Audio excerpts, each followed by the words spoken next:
Thanks for coming for This is Get Hired in Tech. My name is Max, and what we do is we try to help people in the tech industry find jobs, whether you're looking for tech. Sir, there's a form right there. Perfect. So there is a need for people getting, employment, looking at tech, all those sorts of things. Whether you are trying to get into tech for the first time, whether you're a seasoned vet and you have been in tech forever and you're just looking for a change, or if you are, just transitioning. Maybe you work full time and you're like, maybe I need a transition. That's what this group's for. The networking is phenomenal. The one thing is Happy New Year's. Hope everybody had a great holiday. In the tech world, tech hiring world, the last few weeks we've been fairly dead. Some of the employers that I work for and work with, some of the clients that we work with, they decided not to show up the last few weeks. So, hiring got put on a hold. But now, as in the last 3 days, it was just nonstop on the phone with employers. They're all getting back to what I expect this week and the following week to really pick up. Now they've got their Q1 budgets. They spent out Q4, coming in Q1. A lot of times employers now what their employment spending, what their hiring needs are going to be and what they're looking at. So should be some really exciting stuff coming through. The other thing, some announcements. Thanks for everyone, the new members. We're growing like crazy. We just hit the 500 member mark. We're actually, thank you. We are at 515 right now, and that's in 1 week. So, we're averaging right now, the last few weeks, last month, last 2 months, almost 3 to 4 people per day joining the group. What does that mean for you? That means that our network is growing to the point where we are now statistically in every corner of Southwest Washington, Portland, and pretty much in the Northwest. So if you're a part of this group and you want to know somebody statistically, you can connect from the tiers, right? So that 500 number mark is a big number. We've done that in a little over a year, or a little under a year, which was great. We're now active for 1 year. We've put on some decent events. We're looking at growing. Changing it up a little bit. So tell you a little bit what this group is looking like for the next year. When we first started this, Jacob back there, my counterpart from WorkSource, he's looking around, that guy back there. Yeah, he's looking. He helped me get this group really going, WorkSource. So what we're looking at, what we started for, was telling people in the beginning, hey, what do you want? And what everyone told me they wanted were guest speakers to talk about tech, to talk about the hiring process, to talk about these things. So we tried to do that. We tried to bring in people from all over the industry, from CEOs, employers, to recruiters, to people maybe outside of the recruiting realm, maybe more in the HR realm, just to kind of give a broad overview over what's going on, what's happening in the industry. In this next year, a lot of times, you're looking, groups change and morph, and so we're going to continue to do that. But the other thing that we're going to try to do, and that's why I'm doing this LinkedIn presentation today, is we're trying to go more in a career education platform as well. The need for education within the career realm in a private space is hard to come by. There's lots of tools out there, but how do you use those tools? How do you use all these things that you're given to utilize to go find employment, to find your next opportunity? How do you do that? So we're going to start incorporating a few things. There's a company that I'm working with right now down in Portland, and I went to a tech talk down at one of the code schools, Tech Academy. So I went to a tech talk down there a couple weeks ago. And the cool thing is I was talking to this guy, and I was like, hey, would you mind doing an interactive interview? A technical interactive interview. So basically, it's going to be a group of us sitting there watching how, and the process, not just asking questions, but how do you do it, right? Because in tech interviews, how many people have had a tech interview? Okay. So when they ask you those hard questions, like here's a summary, and this guy happens to be a BSA, how do you do this interview? Here's the questions, how do you actually perform these duties, right? And we're going to watch how it's answered. And then he'll break it down to, here's why I asked what I asked, right? So we want to be able to take this group to a whole nother level But I can't do that without you telling me what you want to hear, what you want to learn, right? And I want to know everything. That's why this group is becoming what it is, because of the membership that you guys have created. So with that said, thank you very much for last year. We're going to continue strong in the new year and make this group, hopefully the strongest in Southwest Washington. And the networking capabilities are just phenomenal. So reach out. I have it completely open on the site where you can post a discussion. So if you were looking for something, that's the other thing that I want to utilize more within this group. So on the discussion board, you can sit there and say, put a post out there, and you can sit there and say, hey, I am looking for X. Does anyone know this? And everyone in the group can respond to that. It's completely open. A lot of groups will close that because they don't want the interference. I want that open communication. What's the point in having 500 members, 500 people that you can network with without utilizing those 500 members that you're networking with, right? So if you're looking for something, if you were saying, I have a question about XYZ within this space, I have an interview, what have you heard about this? Utilize that discussion post because it gets sent out. You guys get them. If somebody posts a discussion, it immediately goes out and spams everybody. Somebody's going to have an answer. Or if you don't want to, have it, maybe it's something where you don't want to do that, put down, hey, contact me through LinkedIn, contact me through X. Right? So you can find the answer. Utilize the group. This is your group. Utilize it. Okay, with that said, welcome to the interactive LinkedIn presentation. We're going to go over some things that us as recruiters. So I am a recruiter.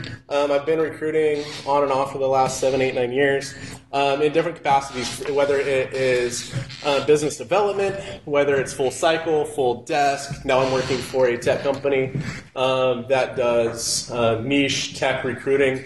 So we do anything from sophisticated, high-level .NET, Java, stuff with all those special acronyms that you guys use that I don't remember. And then we do everything from the entry point on up. Usually the wheelhouse that we work within Vanderhouten is 3 to 7 years. That's kind of what's hot right now, but we work with everybody. And so what I'm going to show you today is what you need to have within your profile to, one, increase views, to increase your profile, and ultimately to get you noticed by people like me searching for people like you. Okay? So we're going to start off. Some of the basics. The other thing, if you haven't grabbed one of these, please grab one. They're on the back table, or as you leave. Everything I'm going to talk about, this is Cliff Note version, so I talk really fast. There's going to be a lot of information in a very short period of time. I typically do this presentation in about 4 hours, so condensing it down to 45 minutes to an hour is really, we're speeding through. So I have a takeaway for you guys. That way you can go back and say, okay, this is what I can do. Okay. So profile summary, this very first part. One thing that's really important that people miss is a nice clear picture on their LinkedIn profile. I don't want, it can be a selfie if it's straight up, right? But you can't tell that it's a selfie.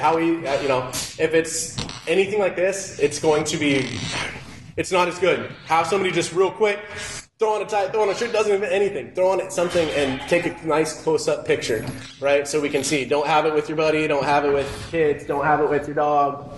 Nice, easy, professional. Huh? Yes, wear clothes. Yes, that would be important. The other thing, there's debate on whether you need a background picture or not. Aesthetically, you can put it. You don't have to put it. I do because it's aesthetically pleasing, right? It's something that's sitting there and it's easy. So now with the good stuff. Meredith, can we go down just a little bit? Oh, by the way, this is my beautiful fiance. Some of you have heard me talk about her, but this is her. I recruited her to come in and help me out with this. So, some of the things up here, you want to make sure that your profile, number one, is absolutely complete. LinkedIn's going to tell you if it's not complete. How you know that? It's going to go by your different statuses. You want to get up to what's called an all-star status, and it's going to give you different things on that. So when it comes to this, your profile, your picture, make sure. So if we're in, how many people live in Vancouver? How many people live in Portland? Okay, a few people here and there. Here's the deal with that. You want to put down Portland as your area, no matter what, Portland area. Because when I do things, I'm not looking necessarily for Vancouver as a recruiter. I'm looking for Portland area. Now, if you're absolutely still 100% against working in Portland, which I know some people are, thing is, you still need to be noticed. So you can tell somebody, say, hey, is there mobile? Can I work remote, right? You want to have that option. But if you don't have that up there, if you just search Vancouver, I may search for Vancouver because I live here and I'm promoting Vancouver, but other recruiters might just put Portland area, and that's it. Right? You want to have that in there, and so it'll ping straight to there. The other thing, when you do your summary right here on the top, profile summary, you want to put a nice blurb on here on how your profile looks. Something about you, right? This is kind of your opening point. You can tell a little bit about what you do and what you're looking for, but have a nice cohesive statement of who you are, what you're looking for, and also what you can provide. Right? It's a short snippet of, like a cover letter, right? Really short, really direct type thing. And this is just some of the things you want to put down, just something about you so somebody can get to know you real quick, and kind of what you're about. Want to scroll down a little bit? Like I said, and if you have questions, feel free to ask. We're going to blaze through this, okay? So the next part, how do you get found? Who's heard of SEO? So marketing, right? Search engine optimization. And here's a little trick. So these keywords, a lot of people say, what? You put down keywords? Is that wrong? No. This is how I find you. The more keywords that you have within your profile of what you want to do, the more chances that I'm going to find you in LinkedIn. The more times, it's all what's called, I put in what's called a Boolean string. That was rough this morning. So it's keywords, just like in SEO in the marketing world, where I'm going to put down that I'm looking for a Java developer, and I'm going to do plus X plus Z plus Y, and I'm going to come up with a list of people. The people that have the most words that I put in there within their profile and within that string are going to pop up first in my search as a recruiter. Okay? So I've got a recruiter account here. That would be for another session. I can kind of show some people afterwards possibly what that looks like if you're interested and how I actually search for somebody. Super powerful, super important. But this is how it comes in. So with this, the keywords, a lot of people sit there and say, man, that's a lot of the same words. But they're all different, right? They're all things that I can either do or... Yeah. It's my girl. So with that, a lot of these words are all things that I've done, or it's the same titles that I do, right? They are different: technical recruiter, business developer, employment coordinator. All these words are all things that I have done or that I can do. Different name, different title. Basically, the functions are going to be very same, right? And feel free, the other thing, if you have questions about this, one, you've got the sheet. Two, you can always look at my profile and go back to it and say, what was he talking about? Yes? So what about phasing out keywords? Specific example, like I haven't worked on an Oracle database in over 10 years, sure. But I still have it on my LinkedIn profile, and so then I get... Keep it. So unless you don't want that at all. So like any attention is better than no attention? Yes, because it's going to drive people. What you're trying to do, you are essentially trying to sell yourself all throughout this entire thing. If you're looking for work, you're trying to get noticed somehow, some way with the thousands and millions of tech people in the area. Right now, unemployment for the tech world is under 2%. In this area, it might be less. It is insane. So Seattle, Portland, San Francisco, Austin, Chicago. There's a couple, Dallas, I think. Some of the top tech, meccas in the country. It's hard, so you have to be noticed. Anything that you can have, because I might put in a string. I might have. So as a recruiter for a niche company right now, I've got clients that are looking for specific things. They're not looking for the general populace. They're looking for the unicorns, essentially. So if I can find a unicorn that has some of these different methodologies, some of these different tools that are going to pull in, and I can say, hey, I can present this to the client, this person. That's what I want. I want everything. Because Oracle might be, a sister program to X, right? If I have X and I put that in and they've tied that in, then they know if you can work on Oracle, you can work this. Yeah. Are there any good websites or resources that will give you synonyms to, for example? Great question, sir. Great question. Meredith, can you get up on that? All right, here we go. Check this out. So this is ONET, right? So ONET right here is a government website. You can play around with this. I'm going to just touch exactly what he was just talking about in order to get this stuff. This right here, there's a ton of information. I mean, I play around with it. You can see market trends. You can see cost of pay. You can see all these different things for every state, every county, and it's done all. I mean, this is stuff that employers have to report. So you can actually see where you stand financially for years, experience, degrees, what requires what degrees. There's a ton. There's a plethora of information on here. So the first search that we want to do is up here, and it says quick occupation search. So just to keep it really simple, we're going to put down programmer, and we're going to go to it. So what this does, it starts putting in a bunch of different titles. Can you scroll down just a little bit? So what this is going to do is start giving us some words to use and utilize. So this starts our search to find out all the different things. How many different titles are there for programmer? If I just say programmer, what does that really mean to anybody? 673. That means nothing. It means nothing, right? So how do we get that information, and how do we put it on our own keywords? This is just a template. This is, again, another tool within your tool belt that you should utilize. So let's click on computer programmers. Okay. So what we can start doing, so what we can start doing is summary report, right, for the computer programmers. We can go in here. What we're going to be able to do is start keying in on all these different things. This also is helping for our resume, to build our profile, to be able to take terminologies, the things that, hey, how many people love writing a resume, know how to write it right away? Yeah. Melanie's back there like, no, that's not cool. But there's a lot of times it's hard to write the resumes or know what to say and put into them, right? So this is going to give you key words, key things that are pretty much standard across the industry of what we're looking for. So we're going to go down just a little bit.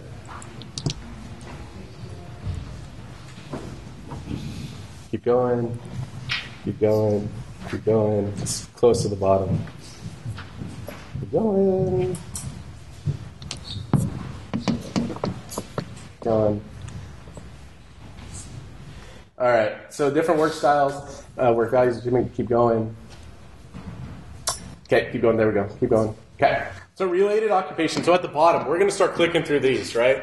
And then you're going to find out what it is that you can put down, right? So you can put, because sometimes people think maybe you're SQL, right? Maybe you're a developer and you're working with data, your big data developer. So it starts giving you some ideas of, okay, this is what I can put down. Or if you go back up, we're going to go back to the tools.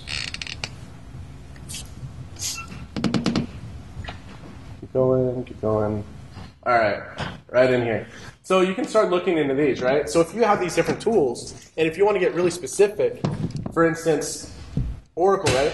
Oracle, PL, SQL, developer. Put that down with those keywords. So these are keywords that we're going to be looking for. Those little fire symbols just basically mean they're hot right now. Within the given industries, those are hot words.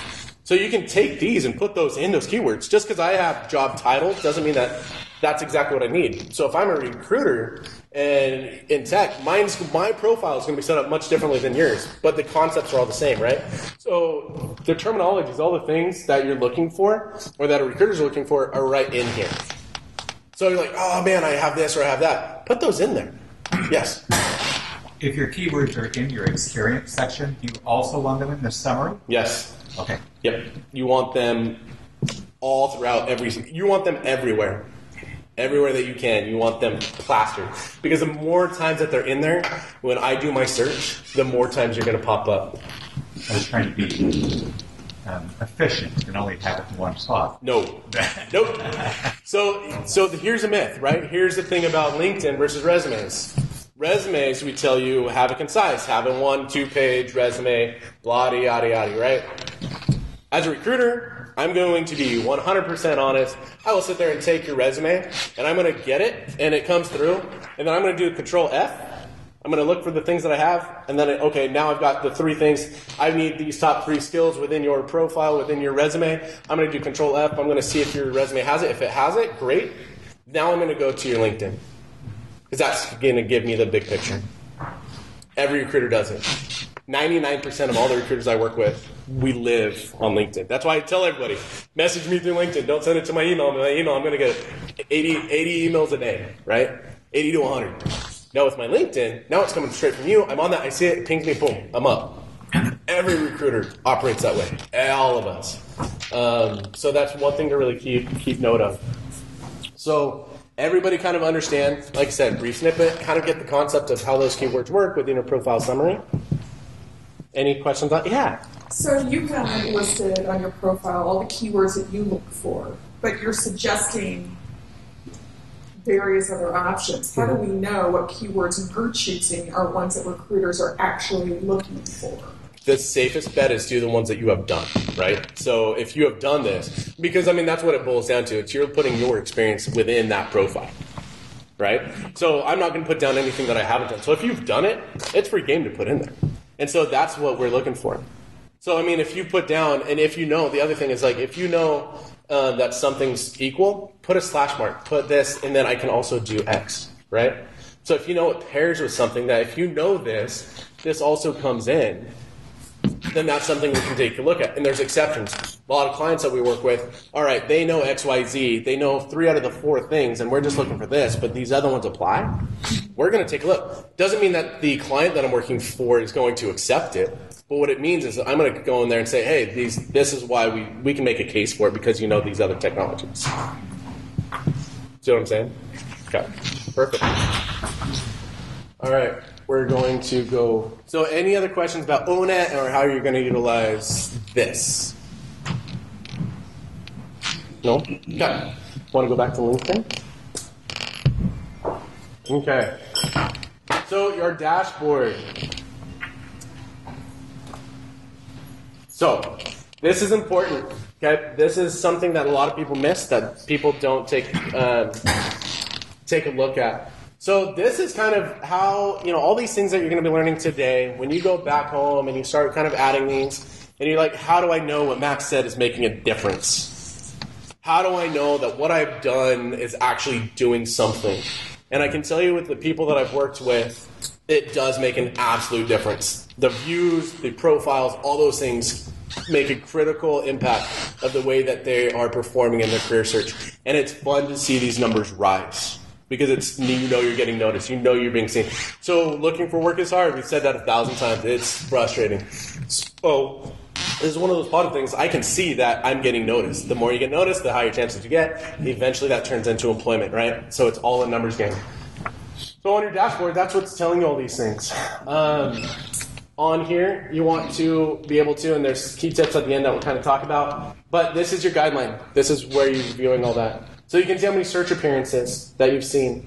You also, on these tabs, when you go in here, this is also what you're looking for, is all-star, right? That's where you want to be. That means that your profile is complete, that you've got all the information that LinkedIn's looking for, that you're going to appear more times than somebody that does not have that all-star profile.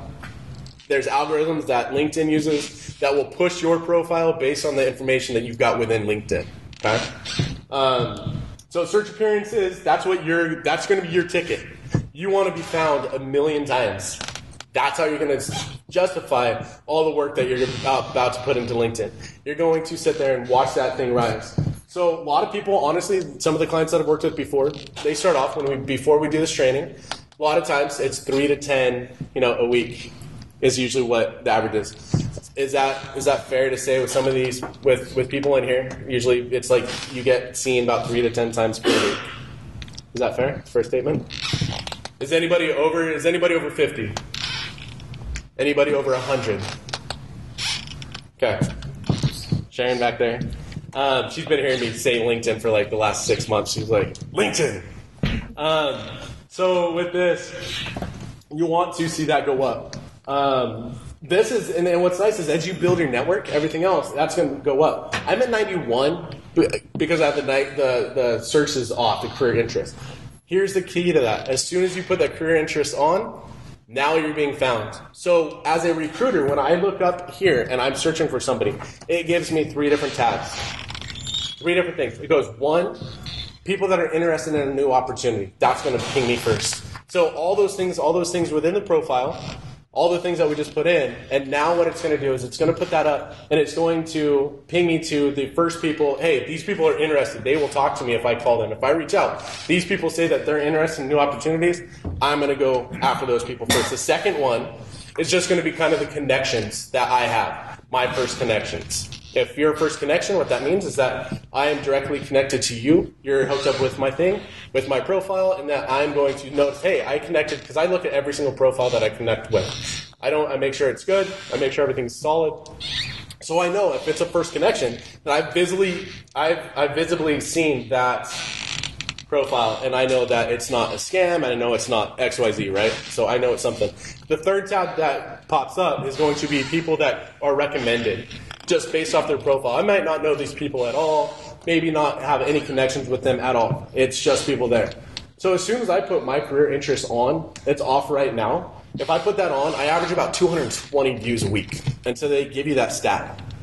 Right now, if you have your career interests off, you need them on. The other thing is, so when I started working where I'm at now, I switched, instead of career interests on, I put them to off. And then I put down on here, I sit there and I try to mentor people within the online platforms, within LinkedIn. So I put down career advice. So a lot of times we put that on. If you're an industry expert, it's another platform in which you can sit there and utilize your skill set to help somebody else, right? So that's going to, again, it's a networking. It's all about getting your name out there, becoming the industry expert in what you do. Whatever the field is that you're in, technologies, whether it's data, whether it's programming, languages, anything. You need to be the industry expert. You need to be the one that the go-to person, okay? Salary insights, I'm going to be honest with that. That's skewed a little bit. That's a little bit on the, I don't go with the salary insights nearly as much on LinkedIn as I do some of the other platforms because it's so spread apart. There's nothing to hold anyone's, to saying, hey, this is where we're at. This is what the pay ranges are. Do your own research. It doesn't, it's one tool in here I'm not super happy with. Okay, we're going to go down to articles and activity. Yeah, good question. Sorry about that.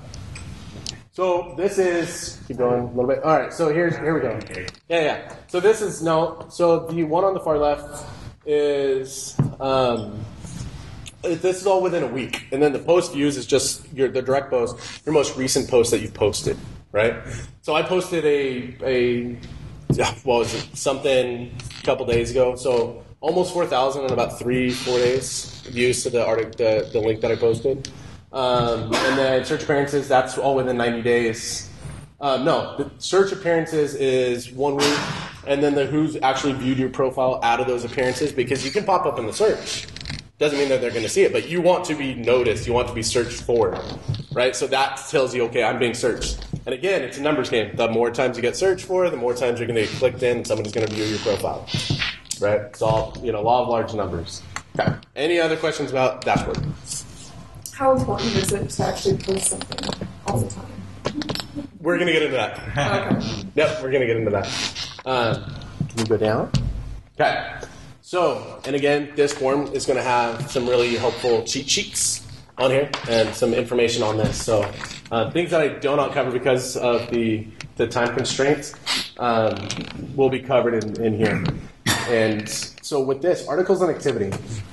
So with this, some people do more than others. I don't do a ton with it just because of time. But I have a few things in here, a few different articles that I've written, a few different things that I have liked. And the other thing is it's going to show everything that I have done, everything that I'm doing. It's going to show me, right? This doesn't show everybody else all the time, but it's going to show quite a bit. Hey, he liked this.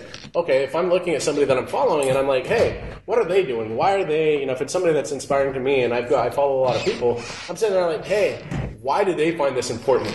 If I have them connect, I'm following them, why did they connect to this? So now I'm in that LinkedIn rabbit hole of why did they do this? Now I'm getting information of what he or she said, and then I'll find that person. I'm like, oh my gosh, they're fascinating too. And so now I'm in this huge thing. I want to be a part of that, right? So I want to have content where people are doing that to me because I want to be noticed. I want somebody to see the things that I have. Again, making sure that I am the industry expert. I need people to know when they're looking for work, especially in Vancouver, Southwest Washington, Portland, if somebody says, hey, I need a job in tech, the first thing I want done is somebody say, hey, I know a guy. Meredith gets mad at me all the time because I'm always like, if something happens, she's shaking her head. She's always like, what, you know a guy? I know a guy. I want to be the guy that somebody knows that knows a guy, right? I need people to sit there and say, I'm looking for work in the tech industry. I want everyone here to be like, I know this guy named Max. I want them to come to me. I want to be the guy, right? And you should want to be the guy or the girl that people say, hey, I need somebody that knows XYZ. You should be the guy. How do you do that? How do you be the guy? You become the industry expert. And what you do is you put down information so that people can verify, right? You're not going to believe me just by standing up here and feeding you a bunch of stuff, right? It's things you're going to go back and say, who is this Max guy? Why should I listen to him? And then you're going to talk to people, right? So that is how you do it. Oh, he puts out this. He does this. These are things that make me knowledgeable about my field, about helping people find work. All right. So I would put down on here, if you have time, find something you're interested in within within the tech industry, within anything that you're doing. Find something that you're really passionate about. Find something that drives you and write about it, right? Write about the industry. Show that you're an industry expert. You don't have to do it a bunch. Do it a few times. My friend back here, Danny Rare, puts out great content on his LinkedIn, on his site, Rare Consulting. Okay, he's somebody, if you want some ideas of how to create nicely written content that's relevant, that is showing that he is an industry expert in strategy and these things that he's doing.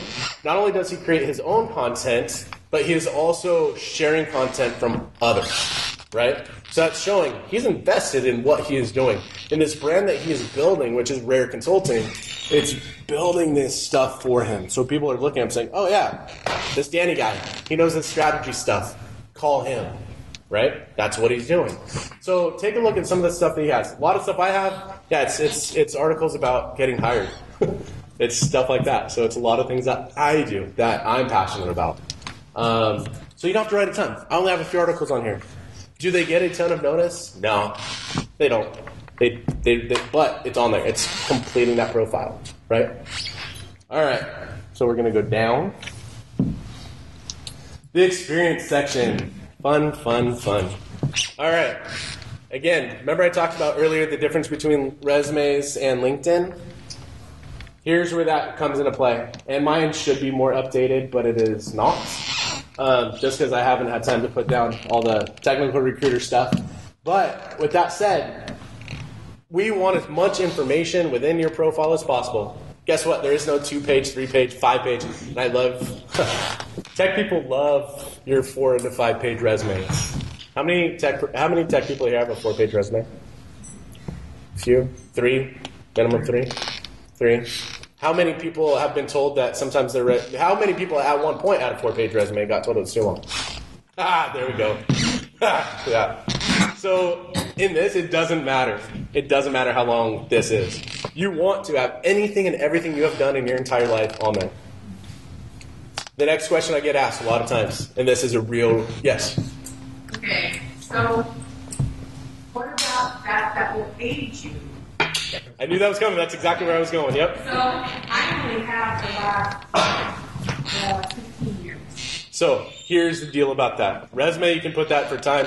Honestly, and it's a subject. It's something that affects so many people. And the way to look at it is people are going to find out age no matter what.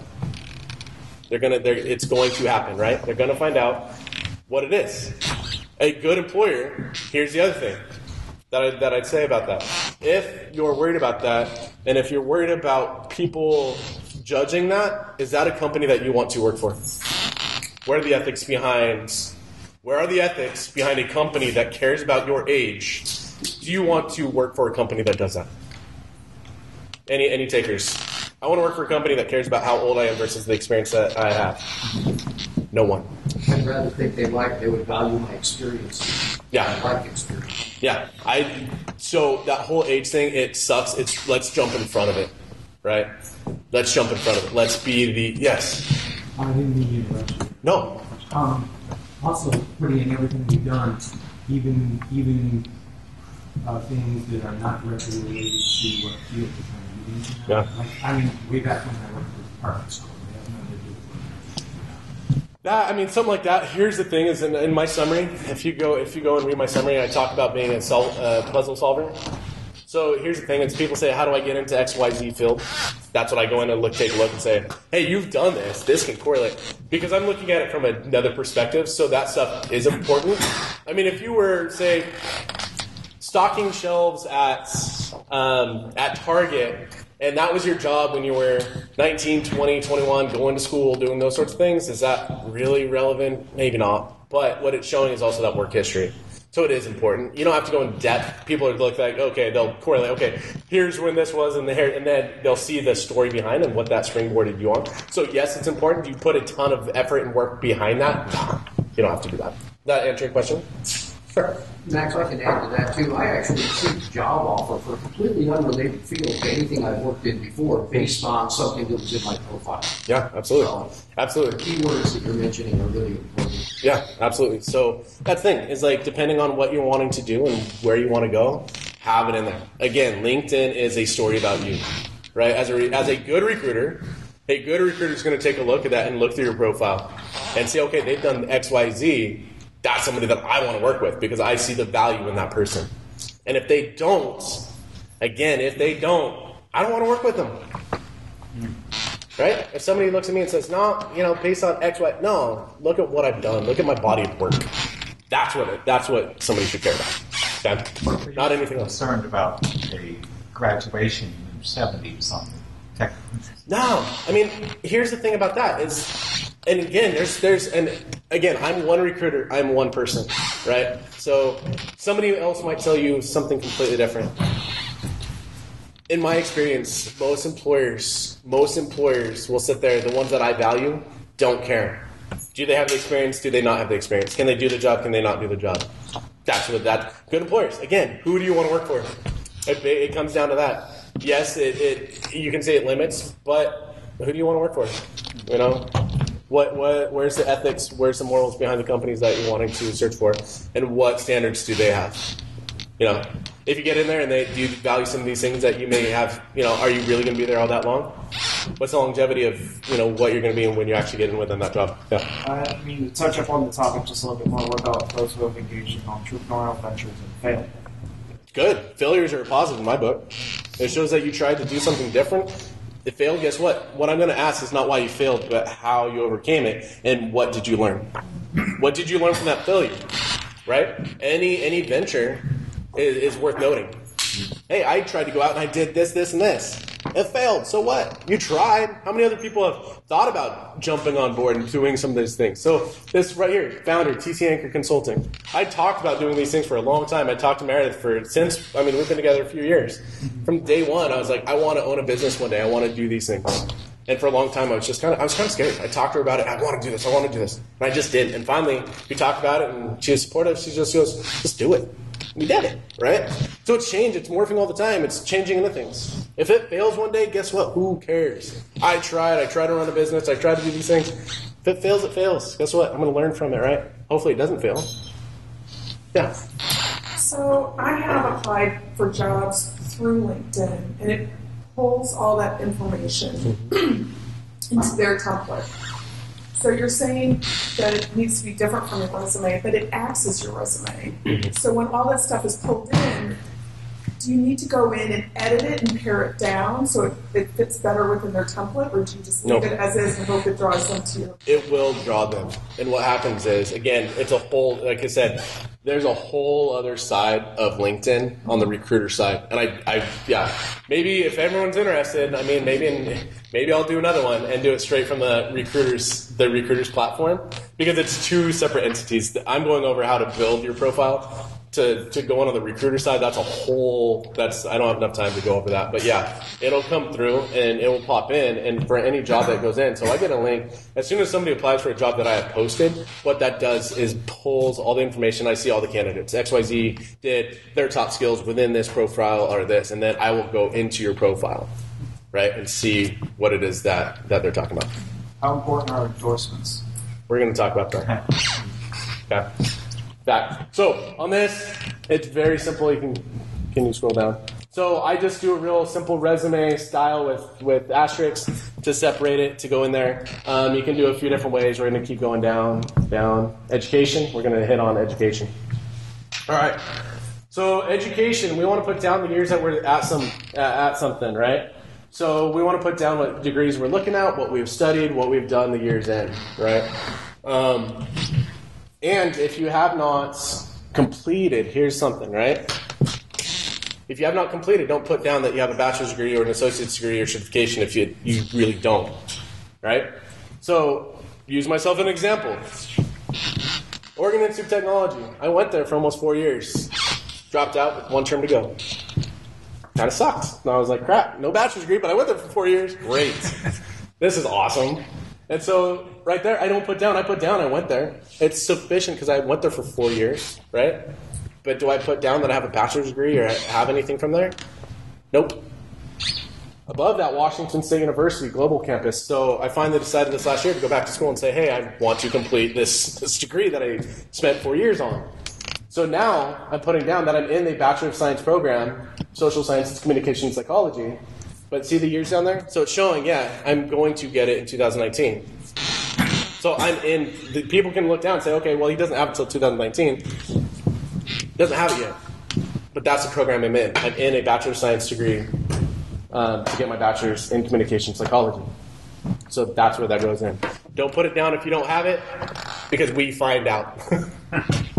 We find out. If you don't have a cert, guess what? We find out. If you don't have that information, most recruiters will ping it. We can talk about it, and we can say things real quick and get it out in about 2 seconds, and we can know whether you're telling the truth or not. And just be truthful. I mean, it's pretty simple. Be truthful. All right, so we're going to go down. Volunteer experience. All right, super important. How many people volunteer outside of what they're doing? Okay. It's super important. Create something. Do something. Get outside, not just within the tech realm, but outside of the realm that you're working in. Why? Because that's creating opportunities, and you're showing it here. So you want to put down different things that you have volunteered with, and anything goes. Anything. If you volunteered for 3 days for something, for like Habitat for Humanity, right? You went on a 2-day, 3-day build on a weekend, and that's what you did. It's showing that you're doing something than serving yourself. You want to serve others. It's showing that you are compassionate enough about not only just yourself, but about communities, right? I talk about community and relationships all the time when I'm talking to clients and I'm talking to people. Show that you're involved, because that's super important. If somebody says, it's just like this, the whole thing with students, right? If I have a student and they talk about it in high schools, looking at college, getting into college and this and that. If admissions counselors see somebody with a 3.7 GPA and but they're on the chess team, and they're maybe on the business team, and they're maybe in drama, or maybe they play a sport, and so they have a 3.6, 3.7 GPA, but they're part of all this other stuff. So they're active. They're actively doing things. Or I have a 4.2 student, 4.2, and they are all academic all the time. That's all they do. As a college admissions counselor, which I've done, I'm going to look at the whole package. I want to take the person that's involved, that's giving more than just the one thing. Multidimensional. Talk about that all the time with employers. Are they can they do the different things? Are they just going to come in and do one job and do that one thing only? Or are they going to come in and be able to be utilized in multiple things? Are they a single blade knife, or are they a multi-tool? What can they do? How can they help our company? That's what this volunteer stuff. People think it's not significant. It is. It's absolutely significant in how you approach things. So you put everything down. Sure. I'm a member of a fraternal religious organization. Sure. Is that something that I should put in the volunteer? Good. Even though Yep, and we're absolutely, and we're gonna get into what should and shouldn't be on in just a little bit, because there are some rules that I follow, that I teach, and again, I'm one person. Make that one person. Some people argue different ways. We're gonna go down a little bit more. Oh, sure. What's your take on incorporating the volunteer experience into like the main experience section? Because I had a nonprofit that I volunteer with, and one of the people that I work with there, he was going to write a recommendation for me. And he was saying with LinkedIn, he wasn't actually able to do that through it requires that you work with that person. And so the workaround was to list the volunteer experience in my professional area section. Then he was able to write me the recommendation. Sure. And there's a couple different approaches, and I'll have Rainey also chime in on this as well. The way that I approach it is that if you have a title within a volunteer experience and you've done more or less. So I had a client prior to this job that I was working with that worked with the PMI chapters. And so that's volunteer, PMI, being part of the board. But trust me, if anyone's been part of PMI, that is a job. That is a company. That is a full-fledged organization. So I had her put down her title, and that was a job. Didn't get paid. It was volunteer, but it was a job with job duties. She had things. She was responsible to somebody. So yeah, that's a job, right? Same situation. Yep. So absolutely, Rainey, do you have anything? I would absolutely agree with that, especially if it's a board position that you're holding, and it's not just like a one-off volunteer, a couple of hours here and there. Like you have a role and responsibilities, and you're held accountable. Then I would certainly put it up there in your work experience, especially if it's very much related to your experience. Yeah. I do, because so like I'm on the leadership team for the Oregon SQL Server user group, and so I put that in as my experience, but then I also have as a volunteer of PAS, which is the umbrella organization, Professional Association of SQL Server.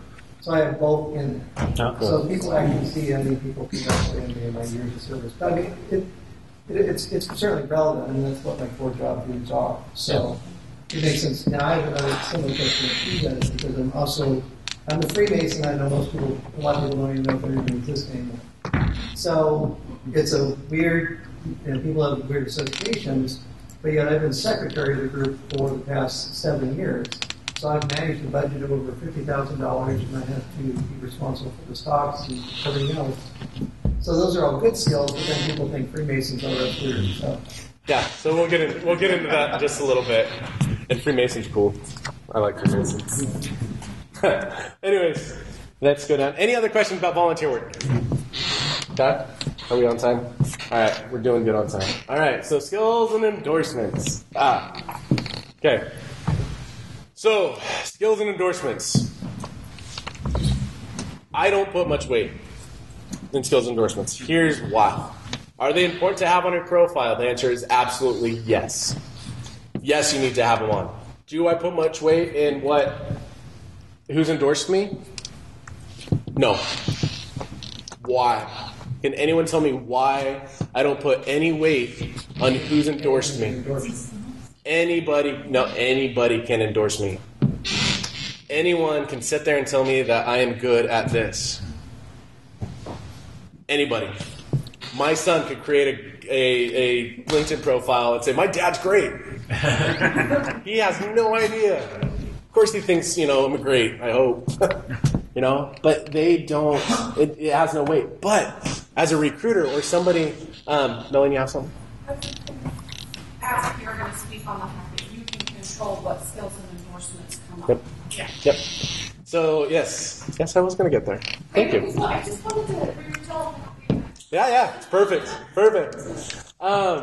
So yeah, you want to have all these things down, because when you're looking for jobs and you're doing your searches and everything like that, it's going to pop up based on your skills. LinkedIn's going to take your profile and pop up skills and career interests based on the skills that you have in there. So this is kind of LinkedIn search. These are the keywords. If you have this, hey, you match, because what it'll do is LinkedIn has your top 10 skills. Basically, within any job or any posting or anything like that, it has up to 10 skills that you can put in at any certain time. So what it's going to do is the top 10 skills posted within this job description will pop up in the job. And if you don't have these skills on there, it's not going to put you in that category. But like I said, put those in there. Just don't care about how many endorsements you've got. That doesn't matter at all. Now, within here, you can sit there and you can actually move, like Melanie back there was saying. You can go in and you can go into edit. And like I said, don't have time to edit everything right now. Go in around and play with it with a little pencil. And you can sit there and move what skills should pop up and in there. So right now for me, recruiting, interviews, and training. It's kind of what I do. That's what I want on top, right? Now, if I was in B2B and I was out doing sales again, or if I was doing something like that, or full desk or anything like this, I'm going to switch that around because that's what I want to be my top skill sets. Now, I've got a ton of skills in there. Brandon, can you go ahead and show more? So in here, I'm going to put down all these things, and it's clumping them all together. So soft skills, interpersonal skills, all these things, social networking. It's going to clump these things together. So I have them in there, but those aren't my top priority. Those aren't things that, I need to have them, but they're not things that I put a whole lot of weight into. But I have to have them within my profile. Okay. Going to go down? Sure. So for these recommendations, does the person recommending you, they have to have a LinkedIn profile themselves to be able to Yes. recommend? They can't just go to your link and write something. No, they have to. And we're going to go right into these recommendations versus endorsements. So just so everyone's clear, endorsements are one thing. The next section right here is recommendations. Okay, so these are what carry weights, right? This is what matters. Why? Because this is, as I always tell people, a person to a face to a name to content, right? So what that's basically stating is that these are people that I have worked with. How many people write things about people that did a bad job? No one? That's weird. How many people write things negatively about things that haven't happened? Statistics show that you will sit there and you will write something that happened negatively to you much, much higher than the good things. Good things happen, you're just like, hey, yeah, that was great, and you move on. But if something bad, if you go to a restaurant, somebody serves you a cold, hot pastrami, and it's cold pastrami, you're gonna get ticked, right? Send it back. Then you're mad. You want to write a bad review. Yelp hears it. Everything else hears it. Just like this. If I do a bad job with somebody, guess what? They're going to let me know about it. There they are. They sure aren't going to sit there and write me a recommendation to show someone else to work with me. Right? So instead of the endorsements, go for recommendations. How do you approach recommendations, people ask? How do you get them? It's this hard thing called asking. It's called asking. If you have done a good job, and that's one of those things where you kind of self-check, right? Have you done a good job for this person? If you have, and you've built a relationship with them, why would they not give you a recommendation? And if they won't, maybe that's a self-check. Maybe things weren't as clear as you thought they were. Right? So if somebody's writing down, if they're going to put their face on my profile and write me a recommendation, that's something that I can take to the bank, right? I can sit there and say, this person said this. And guess what? The more of these you have, there's a lot of times that they won't even, if you get a job offer, they'll go through your LinkedIn profile and they say, we don't even need it because you had enough recommendations by people. People look at that very heavily these days. They won't even do a reference check sometimes. They'll sit there and say, hey, if they have this many people saying that they've done X, Y, Z, what's the point in going and trying to get a reference check? It's a waste of time. Reference check, I don't know any recruiter or HR person that loves doing reference checks. It stinks. Call them up and you're like, okay, month, date, year, you're not going to get anything. It's not valuable. Yeah. I know you're almost out of time, but my wife's a recruiter, and someone didn't know that the company uses online reference checks. Yeah. And what I did not know, sneaky trick, is that it apparently checks the IP from where the recommendation came from. Mm-hmm. And so she did assume that someone who had applied for the all false recommendations. Yeah. So, yeah, they'll check, and if it's through LinkedIn, it has to come, and that comes in to the question. So somebody that has to leave you a recommendation, if they're not on LinkedIn, I don't know what they're doing. But, I mean, yeah, they have to be a LinkedIn member. They have to go in.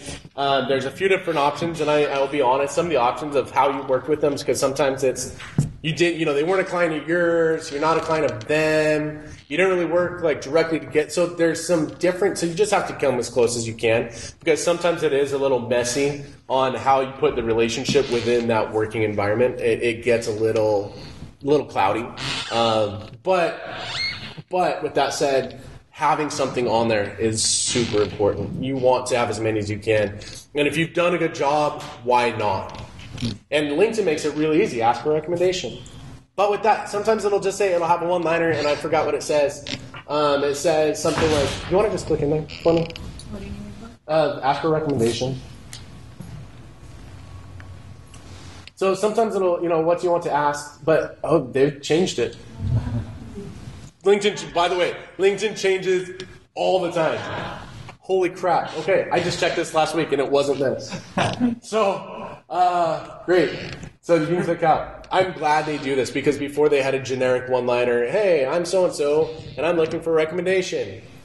Make it personal. Like if you're asking for something like this and it's pretty powerful, say, hey, I enjoy working, blah, blah, blah, blah. Make it personal and do that. And then also, what I would also do and encourage you, if you have that type of relationship, talk to them on the phone prior to doing it. So they know what's going on, right? Just like a reference. I'm not going to put somebody down as a reference and then not tell them that I'm doing so. It makes it easier. Because a lot of times they'll say, hey, yeah, what's going to help you best, right? What's going to help you on this recommendation? What are you looking for? We did X, Y, Z. Do you want me to put it all? Do you want me to put lit? If you've done a good job, they're gonna help you out. Okay. Any other questions?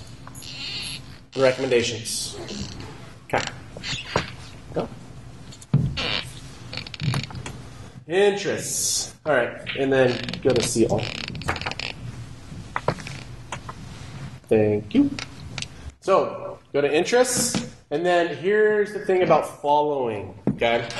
When we're talking about what should you put, what shouldn't you put, what does that look like?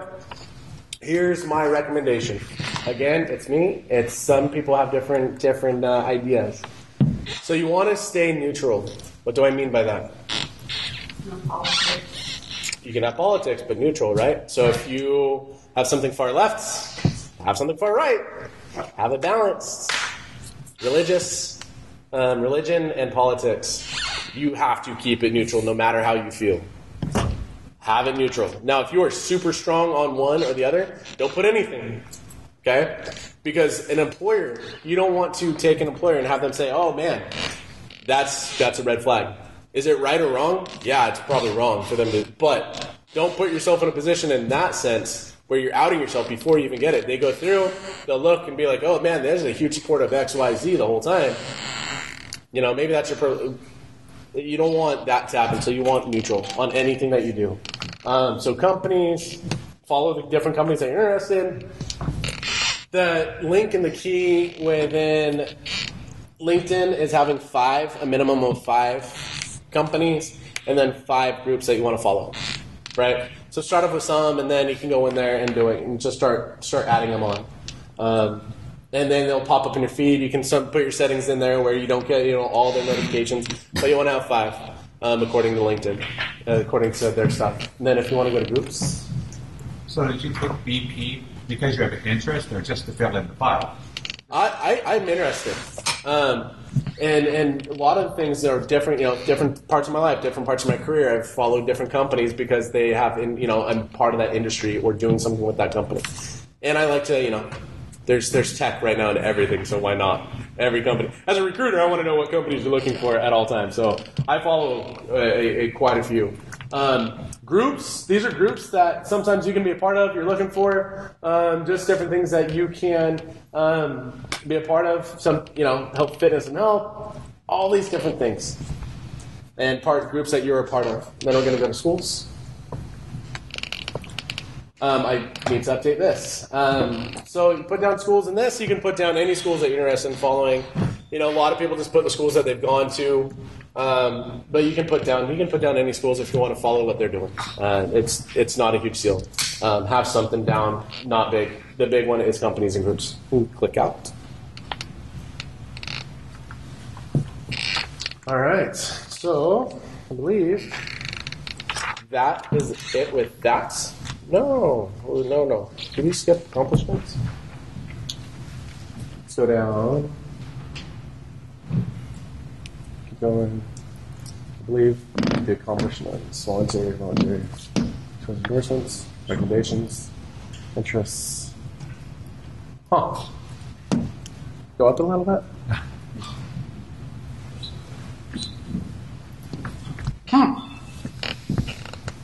Well, they had a section in there. LinkedIn changes all the time. Yeah. What about certifications from LinkedIn Learn? Do you hold any weight to that? Yes and no. Right? So, yes, because it's LinkedIn Learning and because I know that it can be verified. No, because how long did it take? What was really there? What, you know what I'm saying? So, it shows that you're active, and then it's something that I can go to and say, hey, this is what they learned. But if I tell everybody, if you say that you've got that, of course, make sure, and some people don't, say, hey, I did these things on LinkedIn Learning, I'm going to ask you about it. So I tell everybody, make sure that you truly know about it, since there's no, real credential behind it. Right. No? So, yeah. What about through edX and Coursera? Yeah, Coursera is a good one. Not anything that is verifiable, that I can go to a website and say, this is a cert that they've got, this is the knowledge.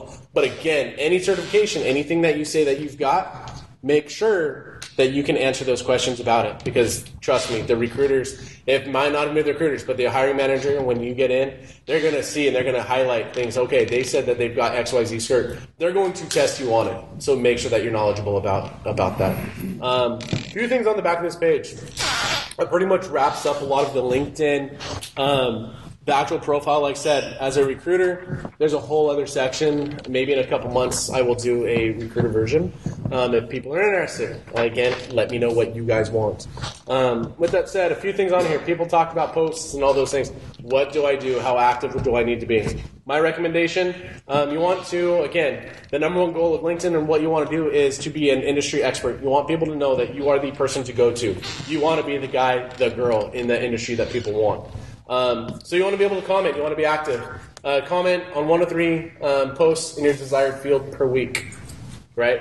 That's showing that find an article. If this is where it comes to following people or having these connections, you want to be able to go in there and say, I have knowledge on this and make a knowledgeable statement. Why? Because it's going to show up on their profile. It's going to show up on yours. What that also is going to do is drive people. If you make a really strong statement within an article, within a link that somebody has posted, people say, oh man, they're really smart. Man, they really know what they're talking about. They're going to click into your profile and check you out. It's going to happen. I do it all the time. It's just human nature, right? That LinkedIn rabbit hole. Become that LinkedIn rabbit hole where somebody wants to see it and move forward. The other thing, make 1 post a week in your desired field. At least once a week. It doesn't have to be huge. But not unemployment, but finding employment, finding these things, you have to be out there and active. It doesn't take much to sit there and say, pick an article, follow the news. I'm sure everybody in here follows a trend, follows something. It can be anything within your field. And sit there and say, hey, I know about X. Here's what I thought. And try to leave an open-ended question. And then tag some people that you know that would either respond because that creates the search. That shows visibility. Shows that you know what you are talking about. Yeah. So is that like you post an update, right, where you comment an article, but then you could also create an article as well? Create an article, just a generalized post. Okay. Right? Saying, hey, this, any questions or anything like that, and start tagging some people and doing, and I'm not big on Twitter, I'm not a hashtag guy, but on LinkedIn, I'm a hashtag guy. And I hate it. Yeah. That was my hashtag. Yeah. It's a must. You have to use hashtags. You have to use those things. And then if you do you can tag a person that goes in there. People in your field, people that you want, that have knowledge as well. So they can post and they can comment and all those things. It seems, a bit much, yes. I've done some publications, and I actually worked for a governor's office in Sacramento, and I did have a post on your website. Yeah. But, things change, and move things around, updated. I got some links on there, but should I go ahead and remove those links if they kind of move things around? Again, one of them was CAL FIRE, and as we know, CAL FIRE is a really hot topic down there, and so they just pulled everything off. Do I still mention it? Yeah, I mean you can, and just make sure it's all it's referenced. But if it's older stuff, just come up with some new stuff. Doesn't mean you have to go and edit it all the time. That's the thing. Is like you don't have to edit it. People know that it was in the past. One other thing, a couple other things. Try to add 3 to 5 connections per week. Whether it's recruiters, whether it's people within your field, get a combination of both. Ask. You don't have to know them to ask them to link. Okay, it's not. Once they accept, that's your handshake. Now you can ask them. A lot of people get that confused. Oh, I don't know them. Doesn't matter. That's what LinkedIn for. It's networking. It's online networking. Yeah. Can you verbalize how we ask? Sure. You can look at their profile and say, hey, I noticed your profile. We've got some similar interests. I'd love to connect. And then you extend the olive branch beyond that after they connect. Say, hey, thanks for connecting. If they're local, say, hey, can we meet up for coffee? I'd love to have a conversation. Or do you have time for a quick 5-minute call? Extend and create more than just what's the online persona. So what's the protocol if you find a hiring manager for a job? People have told me hey, want to meet for coffee, but isn't that essentially asking for an interview? No, not necessarily. Fine balance. It's delicate, and I will tell you. Danny, do you have some of your informational interview stuff posted on your link on your website? I do. Okay. So the number one person to talk to about how to approach the hiring managers, honestly, is Danny back there, and I'm sure he'd talk to you about it if I don't want to throw you. Okay. So he is the expert on informational interviews, which is not nearly as offensive. His approach to an informational interview is much different than, hey, I want a job. Right. It's much softer. So reference people like that. Look up informational interviews, but local. He's your expert right there. Yeah. So I've also spoke with several hiring managers, and they welcome informational interviews. Absolutely. They are very excited to go and have coffee and have informational interviews with you. And like I said, it's not selling you, it's giving you information about industry, their company, whatever. But informational interviews are extremely welcome. Absolutely. Yep. For sure. Recruiters, I'll tell you this, recruiters are a little bit different because we're looking for specific, it's a little bit different. Yeah. I had a recruiter from Energy down in California come on my LinkedIn and said, hey, you want me to introduce you to a couple of Bonneville BPA managers? And how do I do that? Do I just email back, or do I find his phone number or call him? So you had somebody that told you that they would introduce you? Yeah, say, hey, I'd love an introduction. Okay. And have them do it so it's not weird on the BP. BP's a different animal all in itself. So if you have a connection to get there, client BP is one of my largest clients, and they're different.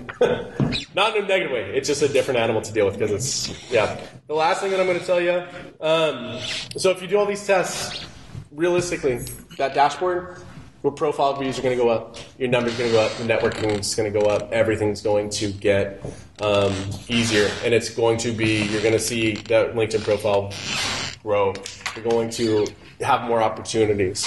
It's huge. It's. I can't tell you enough, and I tell everyone that has been coming to Get Hired in Tech for the last year.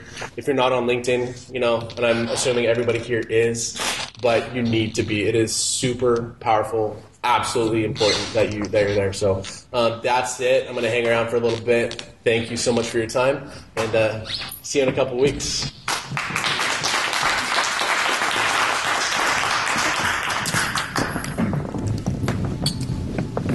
Good day, sir. One of the questions was, how the old people method was people would write your information. So, I have a few of those from past opportunities and jobs and whatnot. But they're not on here. Yeah. So do I need to be like, hey, remember that one time I asked you to do this for me? Do you want to do it again except for LinkedIn? If they are on LinkedIn, just say, hey, and sometimes they might say, hey, what did I say before? Send it back to them and say, so if they've done it and they're on LinkedIn, it's a real simple ask.